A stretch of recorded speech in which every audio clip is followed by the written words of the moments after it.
Alright guys, TacticalRab here back again today. Hope you're all doing well and enjoying your day so far, and welcome to episode 14 of the Breaking Point podcast. Another remarkable week here in the Call of Duty community. Honestly, never ceases to amaze the type of stuff that's going on. We're of course in the break between Stage 2 and Stage 3. Stage 3 is just around the corner, beginning tomorrow, I believe, from when you guys are listening or watching to this. So we're going to get into all the details today, the roster chaos of the last few days, Standoff returning, and predictions for the upcoming week, and honestly, some of crazy groups that we have right here. Joined, of course, by EasyMac once again. As always, Lionman will be back, I'm sure, in due course as well. Before we begin, just wanted to give a quick shout out to all the wonderful listeners on Spotify again. There's about 200 of you guys listening week in, week out. We appreciate every single one of you. Don't forget to hit the follow button as well if you haven't already on Spotify. Also on the YouTube. Smash the subscribe button. We are onwards and upwards, certainly. Let's get into things then. So, how are we doing, Austin? Unbelievable week, and I'm sure you guys are getting ready to go, raring to go, I'm sure, for Stage 3, looking to reclaim your title. Yeah, doing good. Took a day off, and we're back at it. So just getting ready for, I believe we played New York on Sunday. So, yeah, I think just one match the first week, and then, I mean, we can have a look at the schedule, because it's kind of interesting how it works, because that group is stacked, and there's some teams that maybe don't have the easiest opener. New York's certainly going to be an interesting one with, well, supposedly the roster changes that they're making. As of recording, we don't know officially what the roster is going to be for New York, but we believe it's going to be a Seam, Clayster, Mac, and Hydra, I'm pretty sure, is the going rumour. And speaking of rumours, let's dive into the roster stuff that happened yesterday. Firstly, we can talk about the London change, I guess, with Dylan out and Zaptius into the team now. So we get the, well, 2/4, I guess that's a half, of the Western roster are now on London alongside Zed and Shawnee. So the entire team is so much different to what we had on that squad right at the start of the season, when initially Zero was meant to be there. Then, of course, they had Parasite for a time. That didn't work out. Alex was on the team that, of course, I believe had to go home for personal reasons. So really, well, a strange team, I guess, to look at now, of expecting this to happen from the start of the season. But at the end of the day, they probably needed a change, especially looking at their group here for Stage 3, Austin. Yeah, so I really didn't think they were going to make a change just because they're a European team with COVID happening. Obviously, it's going to be really difficult to bring over any European players. So if they were going to pick up anyone, it had to be American players, which I didn't think they would do to make their team 50-50. But they went for it, and I guess you can't really fault them for trying to improve the team and, you know, get better. So props to them for that. I mean, they've made so many changes at this point, man. The team is, well, it's chaos, honestly. What is going on with London all the time? But yeah, well, they, of course, don't find themselves in the easiest possible spot. You've got Zaptius comes in, and it's kind of interesting. I mean, it makes a lot of sense, right? Partnering him up with Paul X. Whether Dylan was the right man to go, I think that you can probably argue that was the case. I mean, it's tough, really, the fact that when Zed came in, Dylan was looking so much better. Like, Dylan and Zed, their first couple of series, they had that kind of honeymoon period where Shawnee was doing his job, Paul X was dominant in Search and Destroy, and then, like, Dylan and Zed actually looked pretty good. But then it's not too long after that where, well, things clearly go quite significantly downhill. And yeah, the Zaptius pickup, I'm intrigued to hear your thoughts on. I guess it makes perfect sense in terms of if you want to pick up a North American amateur, that's probably the route to go. But, you know, there's other players that maybe, you know, the likes of Decimate and some of these other guys that have been talked about as maybe, you know, next up to get their opportunity back. Zaptius, I didn't think was necessarily top of mind, but clearly London have gone down that route.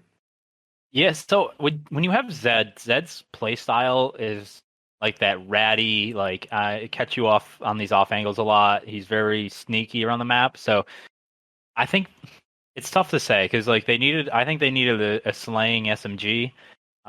Historically, I don't think Zap has really been high slaying. When you look at the Weststar team, it was really Venom, I believe, on that team for the SMG role. So, you know, it might work out. I think Zed and Zap are kind of closer together than what Dylan was to Zed. So I don't know if that's going to have a role clash. I don't know if the team will get... I feel like they're going to get significantly slower on the map. So it's definitely going to be interesting to see how they play. I think they're going to be more of one of those like fundamental, like really slow teams that tries to like break you down that way. Yeah, kind of like how European teams used to make it work with reserve and such, like back in the day. I played pretty methodical. So Yeah, it's strange. I mean, we can go into their group here in just a second, but before we get into that, we'll talk about the other team. Because coming into this stage, it was like, all right, you've got all the top dogs still there. You've now got Toronto mixing it up. You've got Seattle improving. And the other teams that weren't necessarily playing too well, you've got New York seemingly making this change with Hydra coming in. You've then got, the other teams, Florida, Paris, announcing their changes with Havoc in for Slacked and Temp in for Fire, respectively. And then the other side of things is you've then got Los Angeles Guerrillas, right? So the two teams that weren't really talked about was because, okay, well, these are two teams that have kind of been struggling but hadn't made changes. They were London and LAG. Now it seems like both of those teams have made changes. The Los Angeles Guerrillas one, as of recording, isn't yet announced, but maybe it will be by the time this goes live, given the fact that, to me, it'll only be a day or so until the league kicks off. So Vivid benched him LAG. I don't really know what's going on here. Crone comes out with the tweet last night, which when Crone says stuff like this, there's a high degree of likelihood that is indeed what's going on. Really interesting stuff, Austin. Don't know how much you can obviously touch on it, given it's a room at the present time, but it's I don't really understand where this change. Well, firstly, I can't understand how it could possibly make this team any better. Getting rid of Vivid, given he was probably just the shining star of their roster. That's my take. Yeah, I don't want to comment just in case if it's not real. But Vivid has been one of the shining lights of this organization for a year and a half now, and I think he's an exceptional SMG. He's got a lot of talent. He's got multiple gears, which is really rare to find in that SMG. He can be that really aggressive, or he can slow it down and play more methodical, like a Simp, or one of those guys like an Attach. So I think he's a invaluable piece to any team. So if any of the rumors are true, it's definitely gonna be interesting to see how that unfolds. Yeah, and I mean, someone stepping up from the academy side as well. It's like, well, if Vivid finds himself out of that squad, I do wonder what other teams could improve from his services, right? Like, if he finds himself out of this team and then there isn't another opportunity. I mean, Los Angeles Guerrillas kind of ran their team pretty interesting last season with a lot of players coming in and out as well. So, I mean, Toronto Ultra are kind of the kings of that, to be honest. But yeah, LAG, strange one. I don't really know where Vivid could go. I mean, that's the thing. A lot of teams are making changes, and Vivid is clearly, in my opinion, talented enough to be in the league. So if he doesn't get an opportunity, I mean, my expectation is that this team will probably flop and not do particularly well if they don't get. Well, I mean, anyone really on their amateur team, their academy team hasn't, that the entire team hasn't really been doing spectacularly. You've got Chino over there, you've got Nero Poison, you've got Exceed, you've got Mental, former Gears of War pro. So, there's no one really that stands out as like the obvious replacement to Vivid, which kind of makes me think that over time he might find himself back in this team. But then if he doesn't find himself back in this team, I do wonder whether other teams will be thinking about him, because he seems like a guy that could slot into a number of systems. Because as you say, he can play super aggro, but he seems to pretty fundamentally well know what's going on at times, Austin. Yeah, I don't think they're going to trade him just because he's too valuable to trade, because I think he could probably go to, out of the other 11 teams, he could probably go to 9 of them, maybe 8, and any team would literally drop someone for him. Like, that's how valuable I think he is. He's crazy. One of like those cornerstone pieces. So I'm sure if the rumors are even happening, I guarantee you there is multiple teams that are going to be trying to get him. I don't think LAG will get rid of him just because, let's say this is like an experiment. They're not going to just get rid of him. He's too valuable for the future. So he's one of those like players that are kind of like too good to let go kind of thing. So it will be definitely interesting to really see if it comes to fruition, even if it does or doesn't. Yeah, that makes sense. I mean, well, talking about those teams then, makes sense to move on to the groups for stage 3. So the groups are revealed. You obviously had a guest appearance in the show. Very exciting stuff. I don't know if they're going to get you back in future, but I think you did a good job. So we'll have to see how it goes. How do they determine that, actually, who goes on these shows? It's teams, like it's their pick. So usually we have Alec, but we had content day that day, so I had to fill in. Oh, fair play. So, well, you picked pretty well. It was an interesting one. I thought, honestly, straight out the gate, it was interesting, because I'll just run through the groups real quick for you guys listening and watching. Group A is Toronto Ultra, Dallas Empire, Minnesota Rokkr, Florida Mutineers, Paris Legion, and the Los Angeles Guerrillas. And on the other side in Group B, we've got Atlanta FaZe, OpTic Chicago, Los Angeles Thieves, New York Subliners, Seattle Surge, and the London Royal Ravens. So both banging pools, I think. And straight off the gate here, I thought it was interesting because Ultra picking OpTic was Well, I thought it was kind of a surprise. There's been some discussion on it because my expectation was, okay, Ultra will put Dallas into Group B, then FaZe will put OpTic into Group A. That's kind of how I expected it to go. But I don't know whether you think Ultra, because of course OpTic come top four and top six, clearly a very scary team that can win on their day. But so far this season, they've looked a little bit suspect, and in the clutch moments, they haven't quite got over the line, as we saw at the Stage 2 Major. So, wonder what your thoughts are on that, Austin, because some people were saying that maybe they've decided to put Dallas, effectively putting Dallas in their own group because they knew that you guys would pick them, so that they can try and limit Dallas's opportunity to get points in the future. Because, if they put them in a bad spot in this group, then things get tricky at the Major, certainly with all the great teams in Group B. So, it's certainly an interesting one. Yeah, I was kind of surprised, but not really, because I think right now, majority of people think S&D is still Dallas's weakness, and right now, Toronto's strength is S&D. So I bet you they just thought they matched up well against Dallas, because both of the teams are pretty much not. You don't want either of them in your pool, so it was kind of like pick your poison kind of moment. So I wasn't too surprised. Yeah, that makes sense. I mean, obviously, you guys picked Dallas, and then, well, the group continues. So I guess let's look at Group B first, because Group B is the one that stands out. I mean, it stands out in terms of the colors as well, because you've got all the colors of the rainbow in there. We've got FaZe, OpTic, Thieves. I mean, it's absolutely banging top to bottom, I think, because you've got this London team which has made a change. You don't really know what they're capable of. You're expecting them to get smoked, to be honest, but you never know because they could come out with the fire. The time that they actually put Zed in, they had a fair bit of a honeymoon as well going on. So could happen again. Who really knows? I mean, they certainly are capable. I mean, they took Thieves game 5 in the losers bracket run that Thieves had at the Major. Thieves looking much improved. We saw the screenshot come out yesterday of them smoking someone 232-5 on raid hardpoint. So clearly their scrims are absolutely on fire. I mean, obviously you can't read too much into it, but you know what I'm saying. And I mean, then you've got this new New York squad with the potential Hydra change, I guess we can touch on. And then we've got Seattle Surge, who improved so much from Stage 1 to Stage 2. If they continue on that trajectory, they're a scary team. And they're the 5th pick in this pool, in addition to FaZe, OpTic, and this Thieves, which is looking scary. So from my take, I think that Group B is probably scarier. I think well, it's tough to say because Group B may be somewhat easier to predict in terms of, I'm going to say FaZe are probably going to be number 1, but getting it right in terms of the orders of 2 and 3 and who actually gets out into winners is, well, incredible, to be honest. And Group A, it's probably even a shake up there for who's the number 1. So, you know, on both sides of things here, I think it's tough to call. Yeah, I think right now in current form, I think Group A is better, but Group B has like the potential to be like extremely mixy, because like I think OpTic's they're gonna find their form eventually. They're kind of on like a downward, like below what their best form should be. LA and New York have a lot of questions. Same with London, so it's gonna be interesting to see how in like 3 weeks how they're looking compared to now. And then Seattle's obviously one of those teams that are been on the upward trend for a while now. So I would say Group A has a lot more potential, but Group B has a lot more potential, but I would lean towards Group A with like current form, I guess. If that makes any sense. Yeah, no, I kind of agree and I get where you're coming from, because if you look at, like, let's say the first 3 picks here, you got your FaZe Atlanta, or your FaZe OpTic, and then Thieves. You kind of don't know so much what you're getting out of OpTic and Thieves, because Thieves still could be, yeah, maybe they already had their honeymoon or whatever, and now they're getting in here, and yeah, maybe they get found out a little bit. Teams get a little bit of VOD to watch them.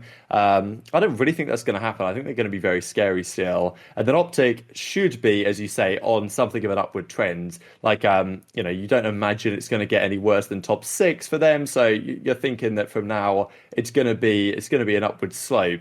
And then on the Group A side, I mean, we can touch on that for sure, because you've got Ultra, Dallas, and Rokkr, and I think like all of these teams are incredibly fundamentally strong, apart from Dallas' Search and Destroy. But like all of these teams can beat anyone in a game 5. And there's just going to be some banging series here, because every time that Dallas has played Rokkr, it's gone game 5, like at least the recent iteration. Ultra, like who knows how good they're going to continue to be, right? They beat Dallas, of course, at the Major. They beat Rokkr at the Major as well, unless I'm completely tripping. Yeah, exactly. So, I mean, they beat the teams in this group. Phenomenal stuff from them. And can they keep up the form? I guess that's my question to you, because sometimes these teams have well, they have a crazy run. Maybe it was like the major things all came together, right, with the Sunday run that they had, getting the momentum. Maybe going back into groups, it's not so easy because their group play last stage actually wasn't spectacular at all. They were like 2-3 or something, beating two teams that weren't exactly great. But they come to the major and they put together a crazy run. So whether they can put that together again here, I'm still going to predict them to get out of the pool for sure. But I'm not sure they're going to, well, have a clean sweep. Yeah, I mean, I'm really interested to see how their form stays too, because have they had a lot of consistency this season yet? I mean, I don't think so. I think that was like their last tournament was something special, and I hope it builds into something like long term. So it'll be interesting to see if they come out with a consistent gameplay that is just like we saw last week. So that'll be tough because they're gonna have. I think Dallas and Minnesota match up really well against them personally, because I think Dallas's revamped S&D is just as good as Toronto's. I think Minnesota is very fundamental and will be able to match them in all the modes. And Florida has honestly been like this like sleeper team that should be so much better than they all have been. So all three of those matchups should be like super like even for me. And then Paris is like one of those teams where even though they're in the bottom of your pool, their respawns are really tight. So if you're dropping respawns to them, it's going to be a very close series, just like how we kind of had stage one. So I think their group is littered with what are those matchups called where they're like trap matches? Yeah, like I banana skin type stuff, easy to slip up on. So I think their group's like littered with it. So it's going to be tough. It's going to be a long 3 weeks for them. Yeah, very true indeed. That's the thing. Like, if I had to predict right now who's going to win the major, I'm still going to say FaZe for this stage, even though Ultra won the last one, right? Like, I imagine that Ultra have something of like a regression to the mean in the sense that they're not. Well, I mean, maybe they'll prove me wrong, but I don't think they're necessarily the best team. I think they're maybe, top. Well, on their day they can be certainly, but maybe top 3, top 4, something in that ballpark, top 2, top 3, and then maybe they'll come back down to reality, what you might expect from this squad on a regular basis. But who knows? Maybe they'll continue to go crazy, which would be great to see, because I mean the league is chaotic enough as it is. And I think you're very right to touch on the Mutineers and the Paris Legion, because last season you look at the winners, like Dallas won a fair bit, FaZe won a fair bit, OpTic, I mean it was Chicago Huntsmen at the time, but they won a fair bit as well. And then the other teams that really did something that season were Ultra right at the end, won an event, and then it was New York won their event as well, to be fair. And then the other team that did well was the Mutineers, right? And I think a lot of people were talking. There was a discussion on the flank a little bit ago about like, all right, who can beat? Basically, the question was build a team to beat Atlanta FaZe, and a lot of people's takes was Awakening is like one of the key pieces that you might put together if you're forming a squad, because his awareness, his gun skill, everything is just phenomenal. So that piece of the puzzle there really does make me think, all right, if Ultra, let's say they don't win for the rest of the season and there has to be one other like upset winner, maybe Mutineers is a team you go for there. It would be my I don't pick. really. Yeah. I think it's a decent shout from us. But I mean, what do you think about this Havoc change, right? Because Slats goes out.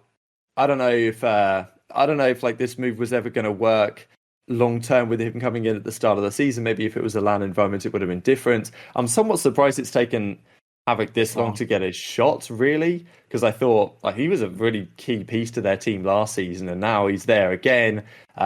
Maybe he's actually gonna take this team to the next level. I think you're probably gonna need some better consistency out of Neptune, maybe, because when he's on, he's fantastic, but it seems like sometimes he gets ahead of himself a little bit and they don't quite have the consistent map pressure that they're looking for.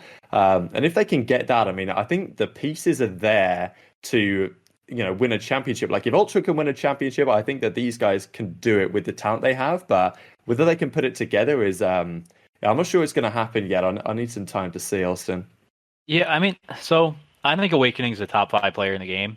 I don't think that's really up for debate. I know a lot of people just look at KD and like blame him for having like kind of like a poor stage, but he was still putting up like amazing damage numbers. It's just he wasn't finishing the kills. So I think he's like one of those cornerstone talents that Florida should never get rid of. I thought we saw a little bit better consistency out of Skives this last stage. Definitely was a step up.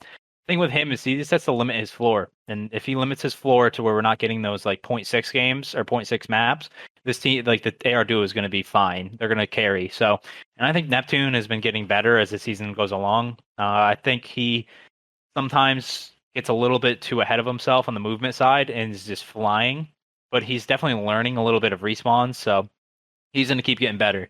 So the fourth player, it's like kind of hard to tell what kind of player you want to be that fourth one. Do you want them to be like more, ratty, sneaky? Do you want them to be more high flying, aggressive, kind of like a Decimate in free agency right now, or do you want kind of what Havoc brings, which is kind of like the route man? So it's definitely going to be interesting to see because they kind of went with the IGL ratty player in Slack, and now they're kind of going up to I would say they kind of play the same, right? Like Havoc's not a high flying aggro SMG; he's more of a ratty player too. So it's going to be interesting to see, if the team vibes get any different. Maybe if Neptune becomes like this second star with Awakening. So hopefully it pans out because there's just too much talent on this team. Yeah, I agree. I think you're very right about Neptune, and maybe Havoc will be the piece that team needs to really get some crazy form out of him, because I can see it happening. And I was just thinking as you were saying that, like, this time last season, what were people really saying about Shotzi, right? Like back in April last year, it wasn't too long after the first event. Obviously, we'd just about gone to online, and there was a big discussion as to, well, I don't really think Shotzi was in the discussion, to be honest, because he was just started again on online. Of course, they did win the previous event, but and he had a good KD at that event. But people only really started talking about Shotzi the last few events of the year when he really got comfortable and he became the best player in the game and won the season MVP.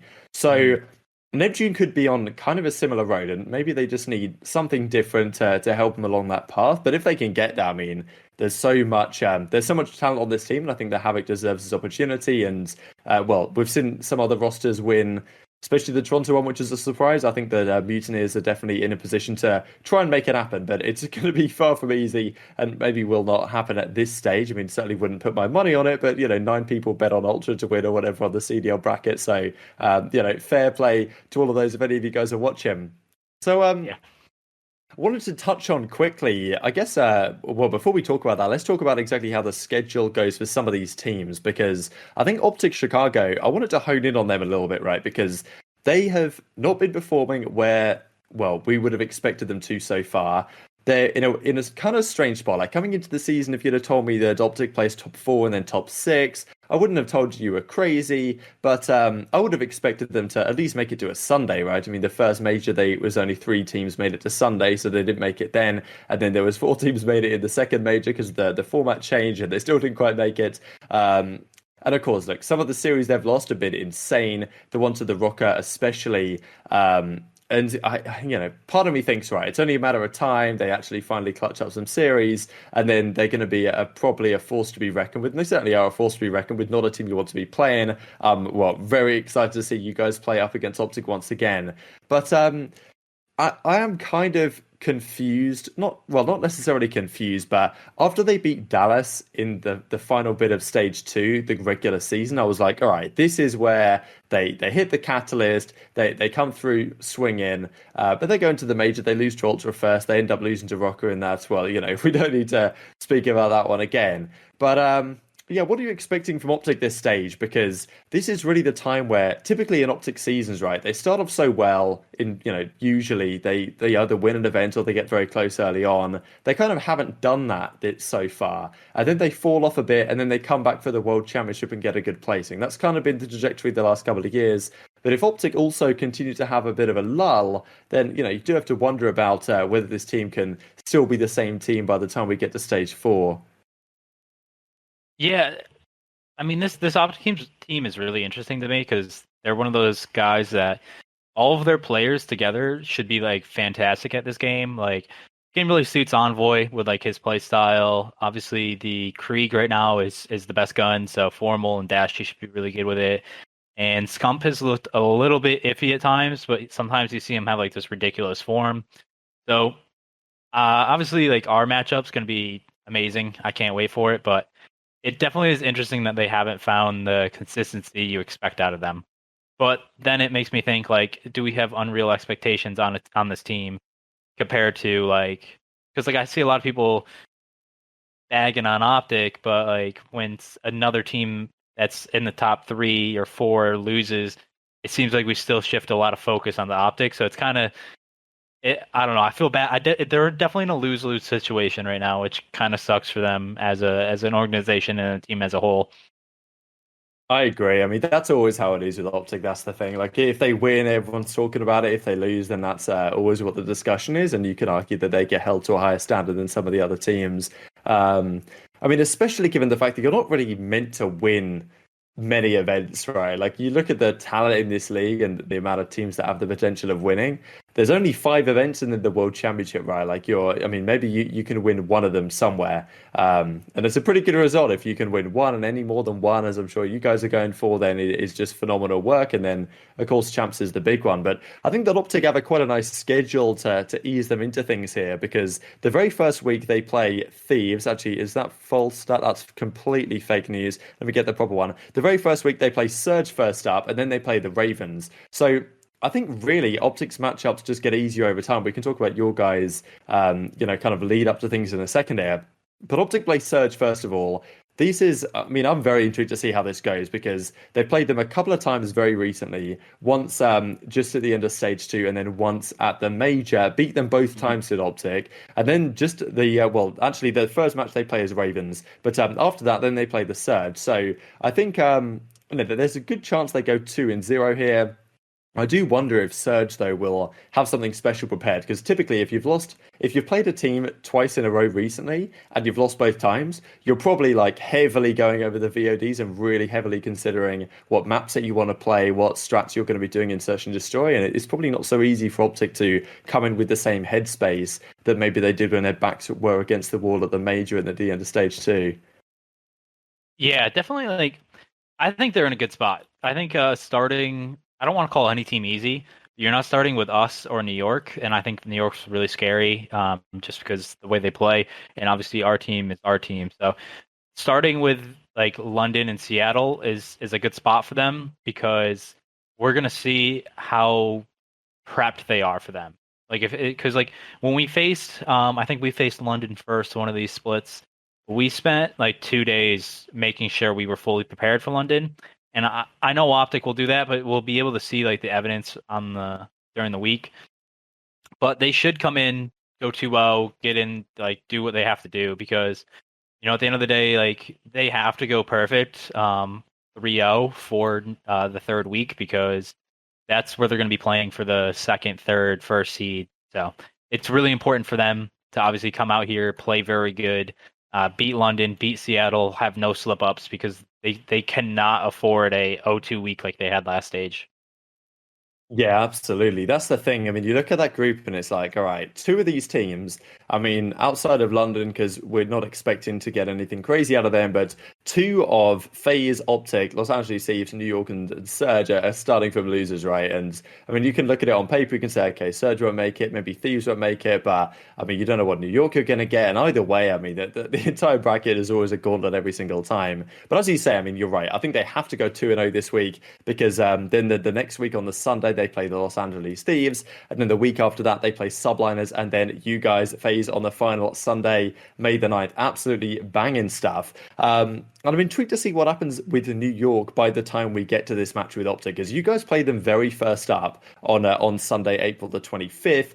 And it's interesting, because sometimes a team comes out super hot with this new lineup with Hydra in. I'm very excited to see how they work, if that is the team.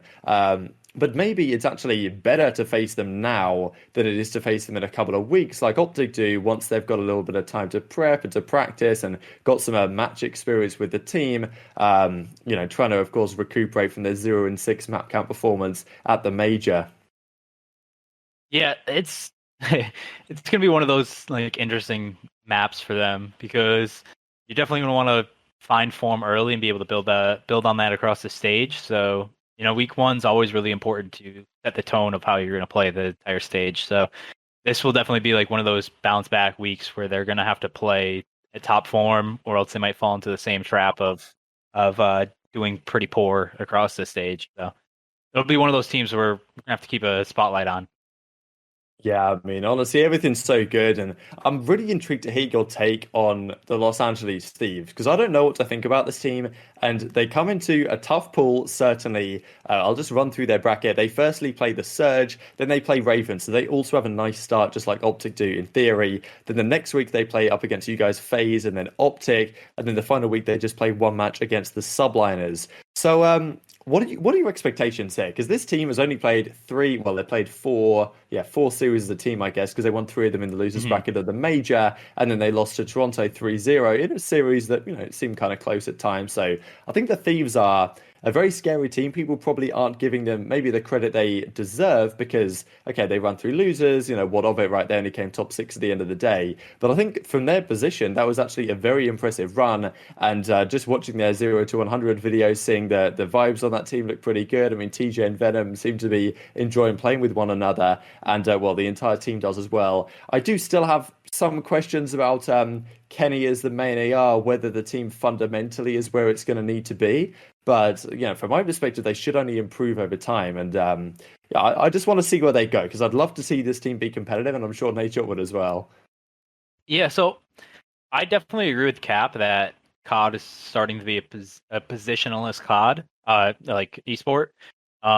Like our team, like we're not like Alec does not have a set role that he has to do on hills. Like it's like the system we play is, it depends on who spawns up first, second, third, fourth. Like that's how it goes. So I think Cap probably will have some system kind of like that. I mean, so honestly, like all I know is that Kenny's an AR, Draws is an AR. Whether one of them's going to be doing the slower route, one of them's doing the faster route, doesn't matter at the end of the day. So I have utmost confidence in them, especially because Kenny's been rocking a Krieg XM4 the entire season. It's not like he decided to strap on iron boots now that he's being called a main AR. So I don't know. So I saw Draza doing more lane holding, more slower holding than I saw Kenny. So if that makes a definition, then Draza was their main, Kenny's still their flex. So I don't really care for the titles, honestly. I think both the team as a whole improved a lot. I am super interested to see how they play when there's actual weight on their backs. Because right now when they played at the major, it was just like if you lose, you lose. If you win, you win. And they went on this run and they did wonders for their season. They got 40 points, I think, 50 points, which is absolutely huge for COD champs, which people didn't really talk about. I didn't see a lot of that. But now that they actually will have pressure this stage, I want to see how they respond to that pressure. I want to see how they respond to a loss if they do lose. I want to see what happens when they get knocked down, like how hard they come back up. And I have high confidence in guys like TJ and Venom have been proving drastically better than their form beforehand. I like Kenny a lot. I think the team as a whole have a lot of good vibes. So, and Draza's been the draws that we saw last year. Very consistent. So I have a pretty high hopes for this team. I think it's winner bracket or bust. Honestly, I think their goal should be winners bracket for the stage. I think that's very reasonable. I think it's definitely a goal that they should hit at the end of the day. Yeah, that's actually really interesting to think about, right? The fact that, I mean, it's a good point you make as well about how they were standing for the World Championships because they were in a better spot than you could argue they deserved just because they went 4-1 in stage 1 in group play. So they had a fair few points on the board.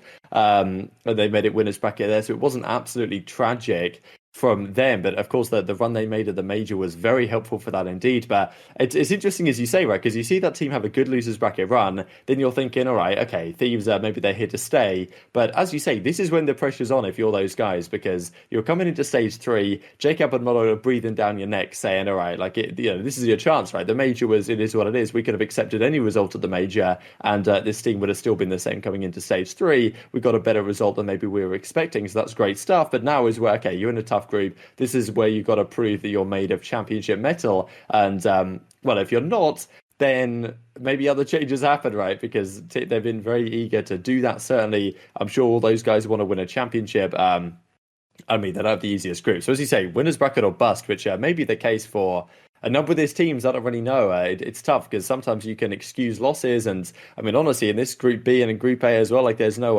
real shame in coming fourth in a group like this, to be honest. But it just might not be good enough when you're looking at well, obviously the intentions of some of these teams, and especially given some of them need to make it to the World Championship and need to pick up points quickly, which well, only top 8, of course, get all the way there. Let's move on and talk about more stuff that happened yesterday, that being the announcement for Season 3 of Call of Duty Black Ops Cold War. We got a couple of interesting things happening. The first one is this whole map set stuff. So we've got Standoff confirmed coming to Black Ops Cold War. It has been a long enough time. I was convinced it was going to happen eventually because there's no way you bring back raids. And I do wish that it just brought Standoff in second. Like, come on, lads. Like, just bring Standoff in as well. Everyone talks about Raid and Standoff, the duo. We didn't need Express. It's fine. I mean, okay, it's good, but we could have done with it for Stage 4. But okay, in comes Standoff. Now, the timing of this is kind of annoying, right? Because it's coming in literally, well, I think it drops on Thursday, which is the day that Stage 3 starts, which means that it's going to be played on, well, they're going to be playing on the old patch for the entirety of Stage 3. I know you had some thoughts on this, Austin, as to what it means from the side of the pro players. Yeah, so when a patch comes mid-stage, we play on old patches, which means we won't practice on like the new patch, because why do that with like the different gun values, different speed values when we're not playing on that? So it's going to be tough this stage just because now we can't scrim amateur team. And that's the only possible negative. Sorry, I had a ambulance go by. But the only possible negative with playing on an old patch is this. And that's like something like super small. It's just a bad timing. If the patch came literally last Thursday, we would have Standoff in. You know, you'd be playing that tomorrow. And there's also another map that is like the redesigned kind of summit that could have been tested this past weekend. But just because it was 7 days too late, the timing just is absolutely horrendous. So now we won't see any, because there's a third one too, and the PPSH. We won't see any of that possibly till Stage 4, which is a month from now. So you won't see yeah. You won't see that for a while, which sucks because Standoff is so good that I wish it was in tomorrow. But it's kind of unfair because teams don't play the same amount of matches per week. So it is what it is. Obviously, we'll all be looking forward to Standoff. I've already set a timer for 4 weeks from now, so I cannot wait to have the guys load up on that on practice.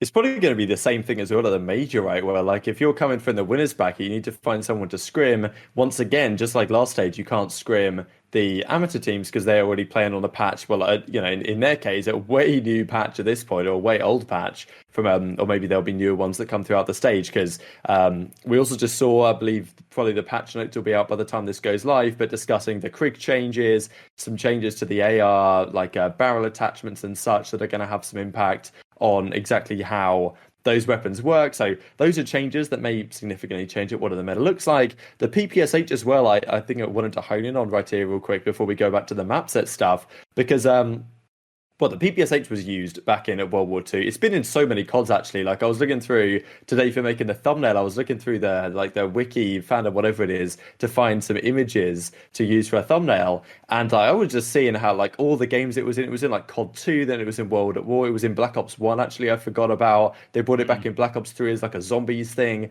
Or maybe actually it was in multiplayer as well. I'm sure you guys will correct me in the comment section below. And then World War 2 was really like where I remember it from. Of course, not a tryout game, but I think it's handled pretty similarly in most games. And my perspective a lot of the times is of like what weapons the pros use. It's kind of just weapons that they either enjoy using or that just kind of feel right and have the feel of like a gun that should be being used. And the PPSH has kind of always been that gun. So I do wonder, honestly, it's very similar to the 74U in the way it's in the way it's been used. So I wonder if it could be a direct competitor. Will it be used is a good question, because we've seen the likes of the LC-10, other DLC weapons come in and very rarely be used, but it could happen. And the PPSH AK-74U, if they are very well balanced, you could almost have, I mean, I'm wishful thinking again here, but some sort of personal preference thing when, some players prefer certain SMGs for particular reasons. So it's exciting stuff. Maybe Kenny will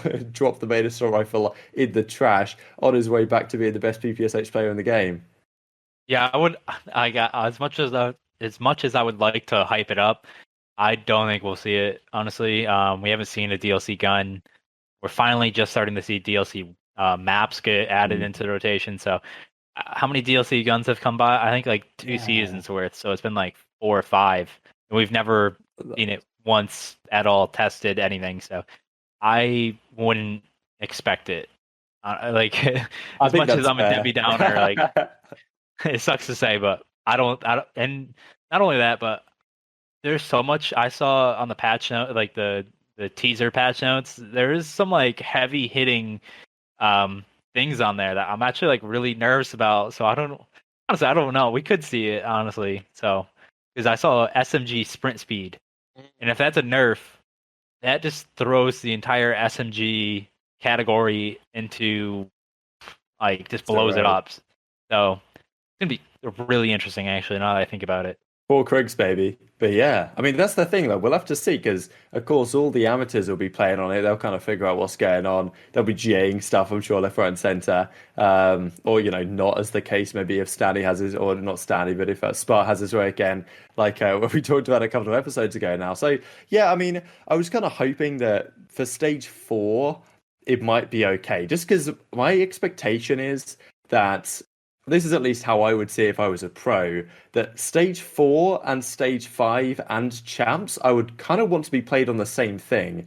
Now, 100%. I don't know if that's going to happen, just because changes come in, and clearly we would have loved to see, it's not as bad, thankfully, as it was a few years ago. I mean, remember in Infinite Warfare when there was a patch that came in mid-event and they changed the location of the uplink portals on throwback or something, and people were trying to throw once and it wasn't hit and they weren't sure why, because they changed it between Friday and Saturday. So thankfully, that's not a thing anymore. But it still is a thing that they're not really timing the updates in line with the CDL, which, I mean, it makes sense. Like the amount of stuff that must go into making that happen is obviously a lot. And we kind of wish that was the case. And, if new updates do come in between Stage 4, let's say something new comes in between Stage 4 and Stage 5, are the pros going to be like, look, we don't want to play on it? Just because I'm sure you really want that consistency, especially the lead up to Champs, when everyone talks about the fact that in that period, that's when everyone really gets to learn the game, and the team that comes into the World Championship and wins is the best prepared, because not only are they the best prepared and very talented, but they also understand the game to the highest level. And if there's some significant changes in the previous weeks, then that kind of throws a spanner in the works. Yeah, I think Stage 5 will be the meta, because not the meta, but like the map set. I think the Stage 5 map set will be the same as Champs, because I don't think you're changing anything after that. Yeah, it's got to be, right. So, and I would expect the Stage 4 to be very similar. I think Standoff will come in. I don't know about the other two. It'll be interesting to see what gets taken out, because a lot of teams don't like Apocalypse, but like Garrison has some issues. Checkmate has some issues for Hardpoint. S&D, I mean, there's like 3 maps that could get taken out. Like Checkmate, Miami had people have issues with. What's the other one? I don't know. There's so many options. So it's going to be difficult to say Stage 4 will be the map set that you'll play for the rest of the season. But definitely Stage 5, whatever map set's there, that's what you get at Champs. It has to be, because you just want the best performance at Champs, and you don't want random variables getting thrown in there last second. So I think that's probably what you'll see. I agree. That makes sense. And yeah, I do want to know like what will happen for the maps, right? Because Apocalypse, I did a video discussing it just because I looked up on breakingpoint.gg. Feel free to check it out in the description box below. But I looked up on there, looked through all the teams and which maps they had played in Stage 1 compared to Stage 2. And I'm pretty sure I might be out by 1 or 2, but Crossroads was played about 15 times in Stage 1, and Apocalypse was played about 7 times in Stage 2. And all the other maps got way more popular. I feel like we barely ever saw Apocalypse. You guys played it in the grand finals, I think. And it was also, I mean, there was a few series I kind of remember. You guys actually played it a couple of times because you lost it to LAG in the defeat you guys had there. But no one else really seems to like it, and it's kind of strange because, of course, we've got Parasite talking about the fact that it's basically Hackney Yard V2, the way the hills work, the fact that P2 is very challenging to break at times, and I was very much expecting a team like OpTic. We talked coming into the stage two, that being the fact that, okay, Crossroads is gone. Envoy looks incredibly comfortable on Apocalypse. Like, he's been looking really good on the map, at least in scrims when they played it early on. But now it's like, well, they don't really seem to want to play it. Not many teams really seem to want to play it. London have played it a couple of times. You guys have played it a couple of times. Apart from that, it's about it. And it seems to just get banned every single time. So I do wonder that if there's one that gets voted to leave for Standoff, Apocalypse may be the one that comes in for like a couple of stages and then is gone not too long after that. I would expect that, honestly. The reason why I didn't get picked is there's like two things. One, we only had a week to practice it going into the stage, whereas Crossroads, you had 3 months worth of practice, that was like the major thing. Two, there's like this irrational fear of the bad side of Apocalypse, which I one of the believers that it's not there. There's not a bad side. That's just my belief, but that's one of the reasons why. So a lot of teams just didn't have a lot of reps going in. So P2 is a money hill. And so people were afraid of that bad side, so that's why it wasn't being picked. But Standoff will probably go in for that. It seems like that's the most likely choice. Checkmate, Hardpoint doesn't play horribly. Garrison is that small action-packed map. You need like one of those, at least one of those in a map pool. Moscow and Raid are kind of like those technical maps, I like to call them. That's like the Hacienda Arsenals, like the slow maps, more rotation heavy. So those aren't going anywhere. So it just makes sense, honestly, just to get for Hardpoint anyways. Yeah, exactly. I think we will find ourselves quite a nice map set here, and I mean, more Black Ops 2 maps come in, the better from my perspective. Some people saying, okay, like it's lazy or whatever, but at the end of the day, like if you're bringing Raid and Standoff into every single COD game, like I don't know who's complaining really. I mean, like come on, it should at least be a staple of Treyarch CODs, given that they love to bring back firing range and jungle, but at least give us Raid and Standoff every year, then I can die a happy man, and I can't wait to hop on Thursday and get cracking on some Standoff because these fools are not ready for the spots I'm going to be bringing out back from 2013. I want to make a video on it. But I mean, I guess the other side of things then is Search and Destroy, because I love Standoff Search. I mean, that was one of my favorite maps ever. There's so much cool stuff you can do with it. Some of the bomb spots, the way you can hop on top of the little red car to get a peek into top grannies off the rip. There's also a nice little bomb spot over at the A bomb where you can plant it, go all the way back on top of the OpTic van, and you can see the bomb from there. With the sniper, it was ideal. So many great things you can do on the map. But what's it coming in for, right? Because Checkmate Search and Destroy has got a lot of flack. And a lot of people say super defense heavy, no one really likes it, it's tough to get the bomb down, you can't plant the A bomb, all this type of stuff, which I think is perfectly valid. I prefer Miami to Checkmate, I think, even though at the same time, even though Miami is a better Search and Destroy map, it isn't the best fun to watch, and I think also to play, because it's very dark, it's dreary, like, I don't know, it's not the best. Like, going to a Game 5 Miami, I don't really like it as much. Game 5 Checkmate is actually probably more intense, because a lot of the times it kind of goes down to the wire. And I think a lot of the pro teams, well, clearly a lot of them seem to like Checkmate, right? A lot of them are picking it. A lot of people have said that the reason why they're picking it is because they don't believe that they're necessarily fundamentally particularly sound S&D teams, and therefore they're picking maps that they can win easy defenses on. That has been a discussion, and maybe the better search teams tend to stay away from it because you guys don't play much of it. I don't think the Rokkr play much of it either.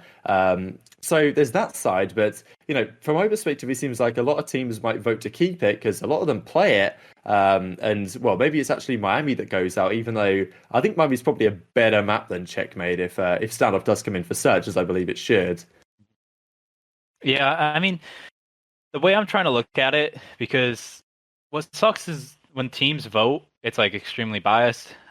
It's always going to be that way. So when I look at it, obviously, like I'm going to say one map over the other. From a viewer's perspective, I'm going to try to look at it that way. I think Miami, viewing wise, it's a little bit too dark. It's a little bit too chaotic in the mid. But if smokes and snipers do return, I want to play Miami. I want to see it on Miami because that's like the openness of it is gonna be amazing for snipers.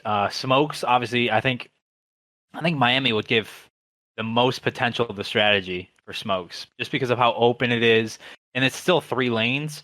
So there's a lot of cool smoke walls you could do. There's a lot of cool smoke plays. Cutting off mid, cutting off beach, so you just have literally beach, and there's a smoke wall going up it through mid.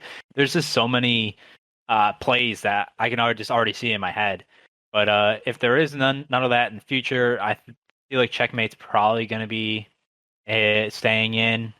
I just think a lot of teams like Checkmate just because it's just straight up battles. But unfortunately, like the map just doesn't allow you to do much, and that's just how it is.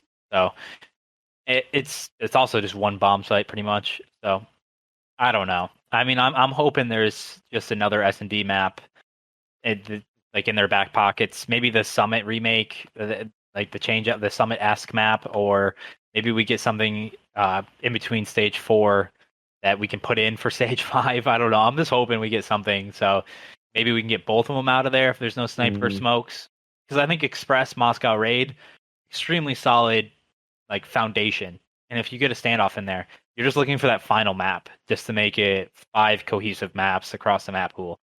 So it would be so great, man. Like, imagine you just rock up to the series and it's like raid hardpoint, standoff search, raid control, standoff hardpoint, raid search. I mean, maybe it'll happen one of these days. That would be Tier awesome. 2 vibes. Yeah, exactly. I wouldn't be complaining at all. I mean, that's another question about control as well, just because I'm trying to think in my head like where you'd even put the control points on standoff. I don't really know if it would work in the same way because like the way the map's laid out, it's not like raid is very linear, whereas standoff it's kind of a square basically. Circle. Yeah. Yeah, it's kind of like a circle, and it doesn't obviously you have the flank routes, but the 2 points would kind of have to be near the middle. And if you really think about the control maps that we have had that are good, that none of them really are laid out like standoffs. I'm not really sure it's going to work because I mean you'd want one of the points in kind of the courtyards, and then maybe you'd have 1 point. Yeah, what are you thinking? If it just depends on the spawn points. So what was the warehouse where you can go to the second story and look out the window? Was that blue? Green? I mean, top green? Is that what it was? Green was P2. So yeah, the second. So if you make that like the back of that the spawn point, then the longer house that was. I think that was P2. The longer house that was next to it with the upstairs, like the second floor was big, had like the arches that you could snipe through the grandmas. Okay, yeah, that was top. I forget what people called that actually. But yeah, if you put the control point on the bottom floor of that, and then put a control point in courthouse, yellow, and then make the attacking spawn behind grandmas, and then the defender spawn behind the green or blue or whatever it was, the warehouse. Yeah. Then that would work because you would have one easier point, which would be the courthouse, would be the mixy one that you have to battle for originally. And then once that gets shocked, then you have to go. I don't know what the other building was called, but then you would have to go to that one. It's bottom yellow, I think is what you're talking about. Yeah. Yeah. And the reason why I like that one is there's 3 points of entrance. You can go on the top floor, go from the stairs. You can go from both sides of it. So I think it has potential, but it also depends on spawns and where they put the points. But the good thing is that instead of just 1 week of testing before the next stage, amateurs will be playing this for 3 weeks, and we could maybe get some feedback to the devs beforehand and get some of the micro things figured out, and give them spawns that might have issues. So hopefully it works, because I would definitely like to see that as a control map, hardpoint and S&D. That'd be beautiful. I think you'll actually bang on the money. Like if courtyard or bottom brown is one of them, and then the second one, the spawns would just have to work well, right? Because I think you're right. They're like bottom yellow, that building with the arches and stuff. That is the place to be for the second, like the more difficult one to capture. But like once offense should spawn around like the cube and around like A points and should push in that way, kind of like how CTF would work. And then because there used to be a very common CTF spawn, which was, as you say, like behind the green, like between the green building and where the garage is, people would spawn in the corner there, and you'd have to make the decision: do I do I OE through their spawn or do I wrap back and try and get the flag guy? And that was always a decision you'd have to make as a defender on CTF. And that exact spawn would be great to be defending that control point because you'd both be spawning on the opposite sides of the map. And the control point would basically be in between you as a defender on the right-hand side and as an attacker on the left-hand side. And then, of course, if you are on the offense, you can actually decide to make the long route and push all the way through the right-hand side through garage, but then you then spawn the defense in the back. So there's a give and take. I think that would be nice. I'm sure the guys are probably discussing it and hopefully it'll be the case. If it's viable, then I'm down because the more standoff, the better. Certainly, that is my take on the matter. Awesome. So to finish off the episode, just one final thing that I thought I'd dive into because there's been some discussion on the timeline about jetpacks, right? I think the PPSH kind of, well, when I was thinking about that, I was thinking about World War II, the return to boots on the ground, or well, the continuation of boots on the ground we're having this year into World War II Vanguard. But at the same time, okay, jetpacks have been discussed a lot. Now, I don't really know if it's ever going to happen in the near future, given the fact that we've got Warzone integration is always a thing, and it seems to me that casual players tend to prefer boots on the ground, and I can certainly see very good reasons for that. And I think that if I had to make like an ideal Call of Duty, I'd say boots on the ground is one of the priorities. At the same time, there's no COD I've had more fun on than Black Ops 3, and I think that a lot of the Jetpack games I think people feel themselves in a very similar boat with a number of the Jetpack games, and I'm sure a lot of pros do as well. And it seems like it's a strange cycle in a way that like we go to Jetpacks, come back to boots on the ground. I think there was some expectation in people's minds that at some point we might find ourselves back in a Jetpack title. Whether that happens, I think there was maybe a tweet from Tom Henderson saying it might be the case for the 2023 cards, which of course is still a couple of years away from now. I guess, would you like to see it come back? Because I think if the pros had to vote on it, they might well say yes, even though I don't necessarily think it's the best thing for, I guess, the combination between the casual and the competitive scenes. Yeah, almost every pro would say yes, I think. Interesting. But I think looking back at it, like all the competitive community loves jetpacks, but all the casual community hates jetpacks. Yeah. So personally, I don't think we're gonna get a jetpacks game anytime soon. I think what we'll end up getting is the advanced movement games where it's like maybe I don't know. I don't know how they will bridge the gap between that because I think they do like having games with different movements from title to title, so it's not getting stale. So it's super tough because I don't think we'll get another pure jetpacks game for the near future, which is so difficult because I think AW and Black Ops 3 are the best competitive games we've ever had. Wow, yeah, that's quite BO2. Yeah, sure, yeah, especially in that era. Mm-hmm. They were just so fun. Yeah, so much fun. I mean, the maps like. I loved Biolab. I think Biolab was underrated as hell because people always gas Solar, but man, Biolab, like for anything, that map was an absolute banger. And wanted to give a shout out to Infinite Warfare as well. Infinite Warfare gets too much hate because the start of the title it wasn't good. I'm not going to deny it. But then when they fix some of the spawns for the hardpoints, you had Breakout, which actually played phenomenally for hardpoint at times. Retaliation, I think, is one of the more underrated maps in COD history. I think that for hardpoint and for search was phenomenal. Never get tired of it. Throwback was also great. The ERAD was a lot of fun. We had a nice 3-weapon meta with the K-Bar, the ERAD, and the NV4 all being used. So in a 4v4 game. So I think Infinite Warfare also underrated.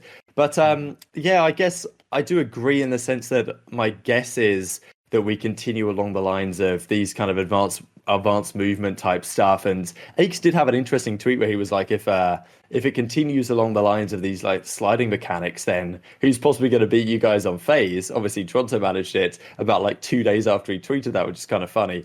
But I think that's something that's because you've got to bridge the gap in the sense that if you're a casual, like super casual player, just going from work and hop on for like half an hour, you're not going to want this like sweaty guy flying around in the sky just gunning you down. I'm sure that's pretty frustrating. At the same time, if you are the more advanced player, you want to be able to do something with your movement. Right? You want to be able to, exactly. You want to, and that's of course where the pros are coming from on this whole thing. And that's kind of where World War II I thought was kind of dull in the sense that you didn't really have much movement skill gap. There was shouldering, and of course, like snaking was kind of a thing, and the punch dive was kind of a thing, but there wasn't really much movement skill gap. It was just about positioning, which it's a different skill gap, right? And teamwork, and it's a different skill gap. And it's interesting to see the teams that were good on that game compared to just the year before in Infinite Warfare, where it was just fly and trade. Very different results year to year, which is what makes Call of Duty at times so fascinating. But yeah, if you guys, well, I mean, I don't know. Do you think that sliding should come back into Vanguard? Because I think I'm sure you guys would probably like it if that was the case. But back in World War II, I mean, to be fair, Beezy was a monster on all the ladders back in that game as well. So it's probably not too much difference. Yeah, exactly. So are they. So I don't really know how much difference it makes, to be honest, Austin. Yeah, no, I'll like people forget that Beezy was probably one of the best Modern Warfare Remastered players and World War II players.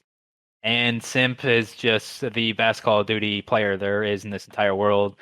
MC is your stereotypical AR. Same with Alex. So everyone thinks like we're just good at the guys are just good at the movement skill gap. But I mean, any game it's just Call of Duty at the end of the day, and they have such high teamwork. I don't think any of that matters. But what I wouldn't mind if there's no sliding next year. I like the dolphin dive. I like the little punch dive action. Movement that World War II had. So. I like it when the movement changes from game to game, just because you get like a refreshed, like, I don't know, as long as it's high HP. Because I don't like going back and playing the Call of Duties where it's just like you go around corner, gone.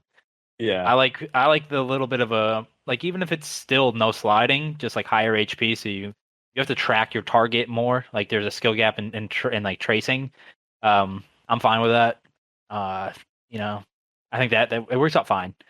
That's my opinion. I don't mind if sliding comes or goes. What happens as long as the time to kill is high. Like it takes you longer to kill. Yeah, I agree. I think that's a good shout because I mean, there's been games that have had that, and Black Ops 4. I mean, Black Ops 4 was kind of strange in the sense that it almost felt to me like a jetpack game because everyone was just firing at everything. You had all the health, you had the stim shot, all this type of stuff that made it a little bit chaotic. So, well, I suppose we will just have to wait and see. But that's going to do it for episode number 14, I believe, now, the Breaking Point podcast. Thank you guys for sticking with us all this time. And, we'll continue out every single week in, week out, bringing you, well, hopefully, some of the best Call of Duty content in the scene. But, thanks to Austin for joining me once again. Take care of yourselves. Thank you for watching as always. Subscribe to the channel, follow us on Spotify, all that good stuff, and we will see you next time.